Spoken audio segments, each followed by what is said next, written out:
पंतप्रधान मोदींच्या भाषणातून आचारसंहितेचा भंग, जनमतावर प्रभाव टाकण्याचा प्रयत्न, सीपीआयचे खासदार पी संतोष कुमारांचं केंद्रीय निवडणूक आयोगाला पत्र, तर तक्रार करणाऱ्याच्या पायाखालची वाळू सरकली, शेलारांचं प्रत्युत्तर. महिला आरक्षण विधेयकाच्या समर्थनार्थ महायुती रस्त्यावर येणार. 21 एप्रिल रोजी भव्य मोर्चाचं आयोजन. जांभोरी मैदान ते वरळी डोम दरम्यान मोर्चा काढला जाणार. महिला आरक्षणाच्या आडून घटना दुरुस्तीचा प्रयत्न, मोदींचे बोल हे मगरीच्या डोळ्यातील अश्रू. वडेट्टीवारांची सडकून टीका, तर राज्याप्रमाणे देशातील लाडक्या बहिणी विरोधकांना धडा शिकवणार. शिंदेंचा पलटवार. मुख्यमंत्री देवेंद्र फडणवीस यांची उद्या पत्रकार परिषद. महायुतीचे काही प्रमुख नेतेही उपस्थित राहणार. महिला आरक्षण विधेयकावरून इंडिया आघाडीच्या भूमिकेला लक्ष्य करणार.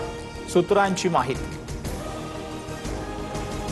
मराठी न येणाऱ्या तरुणावर म्हाडाचे उपाध्यक्ष संजीव जयस्वाल संतापले. तू घुसखोर असशील तर तुला इथूनच उचलून घेऊन जाईल. भाषणादरम्यान पोस्टर दाखवणाऱ्या तरुणाला जयस्वालांची धमकी. एखाद्या सनदी अधिकाऱ्यानं असं वागणं योग्य नाही. मराठीवर जयस्वालांची भूमिका अयोग्य. मालकासारखं वागू नका. रहिवाशांची माफी मागा. भाजपचे आमदार रवींद्र दरेकरांनी म्हाडा उपाध्यक्ष संजीव जयस्वालांना झापलं.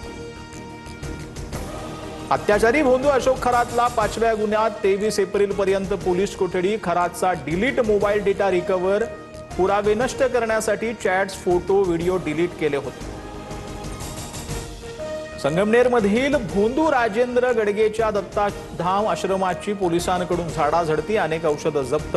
पंचनाम्यानंतर आश्रम सील, तर यज्ञ करणं गुन्हा आहे का? गुन्हा नाही. गडगेचा पोलिसांसमोर कांगावा. यवतमाळच्या राळेगावमधील बेपत्ता मुलीच्या प्रकरणामध्ये संशयित आरोपी मजहर कुरेशीच्या घरावर बुलडोजर. प्रकरणात 6 महिन्यात 34 आदिवासी मुली बेपत्ता. ऑडिओ क्लिप व्हायरल झाल्यानंतर प्रकरण उघडकीस. नाशिकमध्ये धर्मांतराच्या आणखी एका प्रकरणात संशयित आरोपी तंजिंदर इनामदारला 22 एप्रिलपर्यंत पोलीस कोठडी. बळजबरीनं तरुणीला दारू, सिगरेट पाजून लैंगिक अत्याचार केल्याचा आरोप. बारामती आणि राहुरी पोटनिवडणुकीच्या प्रचारार्थ मुख्यमंत्री फडणवीस मैदानात. उद्यापासून 2 दिवस प्रचार करणार. बारामतीत सुनेत्रा पवार, तर राहुरीमध्ये अक्षय कर्डिलेंना उमेदवार.